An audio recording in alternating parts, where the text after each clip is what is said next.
Olá, eu sou Milho, o Onca. Milho que hoje vai falar de seres mitológicos. O Onca, que seres são esses? A gente vai falar de unicórnio, por exemplo.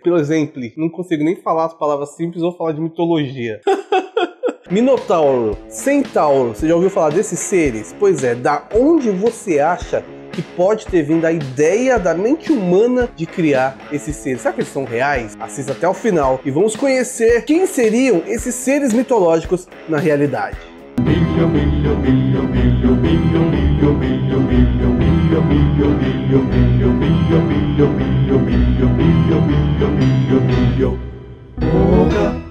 Vamos começar falando de gigantes. Na Irlanda, até hoje, as lendas ainda são contadas sobre gigantes que poderiam simplesmente criar uma ilha, simplesmente lançando um punhado de terra no mar. Incrivelmente, os pesquisadores descobriram o que estavam procurando. Em um grande número de habitantes da Irlanda, a mutação do gene AIP foi descoberta, e ela é precisamente a mutação responsável pelo desenvolvimento da acromegalia e do gigantismo. Se na Grã-Bretanha, uma em cada 2.000 pessoas tem essa mutação, na Irlanda, uma em cada 150 pessoas tem essa mutação. Um dos gigantes mais famosos da Irlanda foi Charles Byrne, que nasceu em 61 e morreu em 83, que mediu mais de 230 centímetros. As lendas, é claro, dizem que os gigantes têm uma força aí sobre-humana, mas nem tudo é bem assim, porque na verdade quem sofre de acromegalia ou gigantismo, muitas vezes sofrem de doenças graves cardiovasculares, têm problemas de visão e dores comuns das articulações. Sem tratamento, muitos gigantes não vivem até os 30 anos de idade. O segundo bicho que a gente vai falar aqui são os lobisomens. A lenda dos lobisomens tem várias fontes, né? Em primeiro lugar, a vida dos humanos estava sempre ligada à floresta. Da antiguidade mais remota, existem gravuras rupestres de híbridos de animais e humanos. E existe a teoria de que as pessoas que queriam parecer mais fortes nas batalhas escolhiam um animal e usavam a pele desse bicho na hora da treta. E com base nisso, né, mais a bebida que os guerreiros consumiam antes das batalhas, fazia eles acreditar aí e contar histórias sobre lobos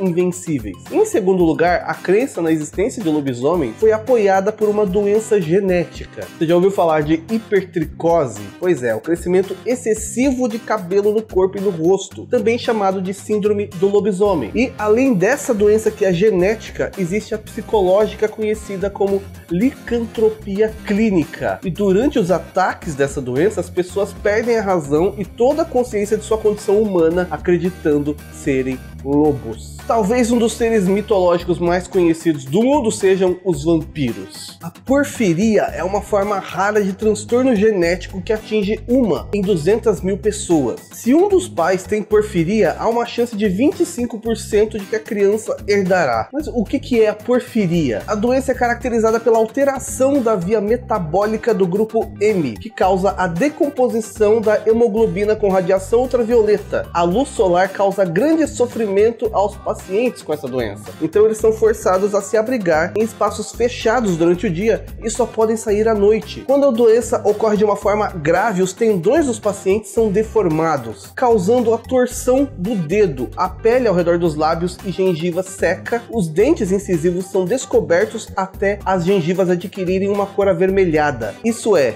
todos os sinais de um vampiro. Além disso, o alho exacerba a doença. Os sofredores da porfiria foram ativamente perseguidos durante a Idade Média, no auge da Inquisição. Atrocidades terríveis foram atribuídas a eles e pessoas com essa doença foram queimadas nas fogueiras, porque os outros achavam que eles eram vampiros. Dragões. Com certeza você já ouviu falar sobre dragões. A teoria da conexão entre os ossos de dinossauro e dragões é confirmada na Mongólia. Lá, a palavra dragão está presente em vários nomes geográficos. Isso é devido ao fato de que em algumas áreas do deserto de Gobi, qualquer pessoa pode encontrar facilmente ossos de dinossauro que estão na superfície das camadas terrestres. Ainda há muitos, e mesmo hoje em dia, isso acaba gerando muitas escavações ilegais o tempo todo. Mas por que na consciência humana os dragões aparecem como répteis com garras e escamas? Talvez devido à percepção das pessoas. A aparência externa de um esqueleto de dinossauro é semelhante aos ossos de lagartos modernos, cobras, crocodilos. Aliás, existem até serpentes e lagartos que às vezes não desenvolvem uma, mas duas cabeças, assim como algumas histórias de dragões.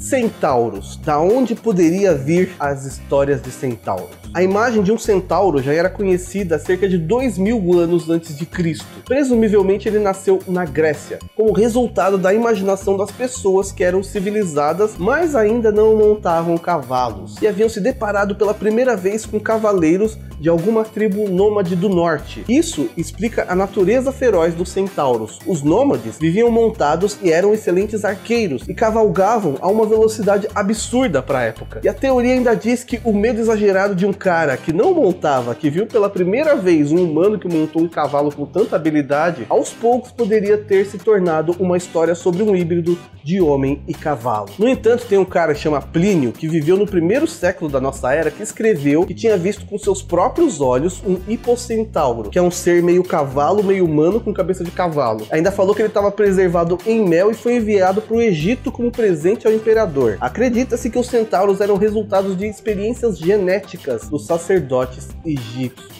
Essa teoria pode até parecer a mais bizarra de todas, mas considerando que os cientistas hoje em dia já conseguem criar um embrião híbrido de porco com humano, não me assusta nada imaginar que antigamente eles tinham misturado humano com cavalo. O Minotauro, você já imaginou que poderia ser a verdadeira lenda do Minotauro? De acordo com a lenda grega sobre o palácio do rei Minos, havia um enorme labirinto em que o terrível Minotauro estava trancado. Um ser meio homem, meio touro. A sede de sangue atormentava o monstro tanto que o seu rugido sacudia a terra. A ilha de Creta, onde o monstro morava, é muito interessante devido à sua atividade sísmica. Parte disso é devido à placa do mar Egeu e a outra parte da placa oceânica de Núbia, que se move diretamente abaixo da ilha. Esse fenômeno geológico é chamado de zona de subdução, e é nessas áreas onde há um risco muito maior de haverem terremotos. Em Creta, a situação é agravada pelo fato de que a placa do oceano de Núbia está sendo empurrado pela placa africana, e pela interação das placas, a ilha é literalmente empurrada para a superfície. Desde o nascimento da civilização, essa ilha experimentou vários desses empurrões, alguns de até 9 metros. E não é de se surpreender que antigamente as pessoas pensassem que nas entranhas da ilha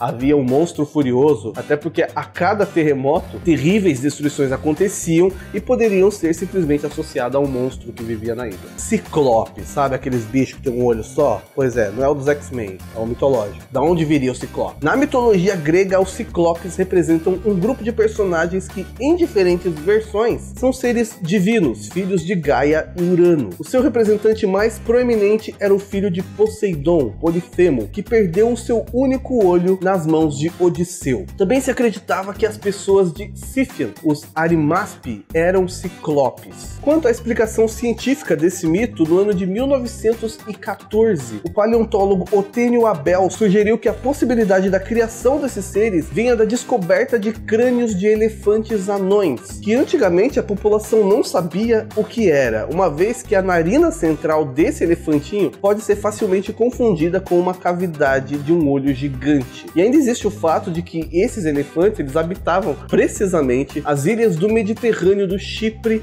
Malta e Creta, exatamente onde existem mais lendas sobre ciclopes. O Kraken, sabe? Aquele bicho gigante marítimo, terrível.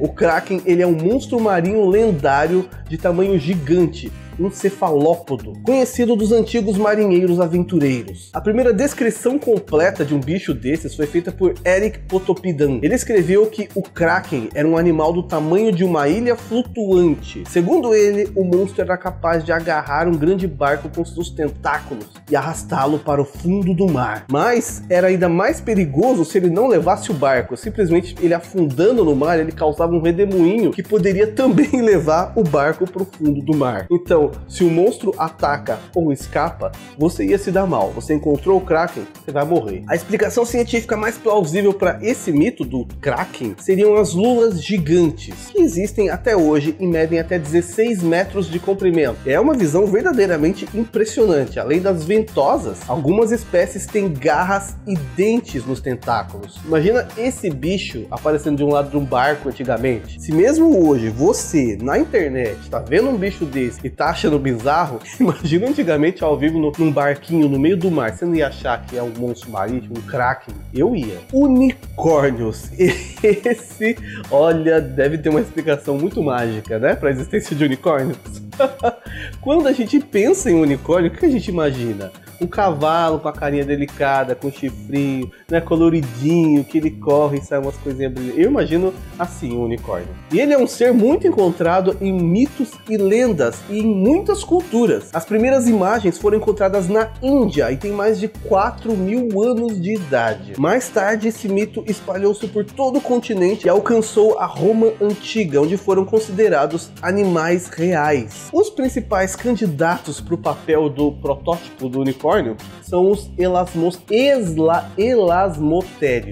ou o rinoceronte de chifre grande, que é um gênero extinto de rinoceronte endêmico da Eurásia, que viveu há cerca de 2,6 milhões de anos atrás, até 50 mil anos atrás. Ele lembra parcialmente um cavalo, se você tiver imaginação suficiente para isso. E tem também um chifre longo na testa. Mas, de acordo com os materiais da Enciclopédia Sueca e as alegações do investigador Willy Ley, algumas cópias poderiam ter existido o tempo suficiente para estar nas lendas e virarem aí de rinocerontes a cavalos com chifre, ou seja, unicórnios. Eu não sei de onde tiraram as cores, né, para deixar o unicórnio uma coisa tão...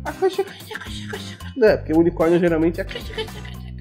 Mas, enfim, você imaginar que tem bicho que era bizarro na época, muito antigamente, que hoje a gente olhando ainda é bizarro, não era pra ser engraçado, mas quem manda a vida ser uma comédia? Espero que você tenha gostado de saber essas teorias sobre seres mitológicos. É agora que você deixa o seu like, se inscreve no canal, me siga nas outras redes sociais, siga também a produção do Instagram. Até o próximo vídeo e tchau!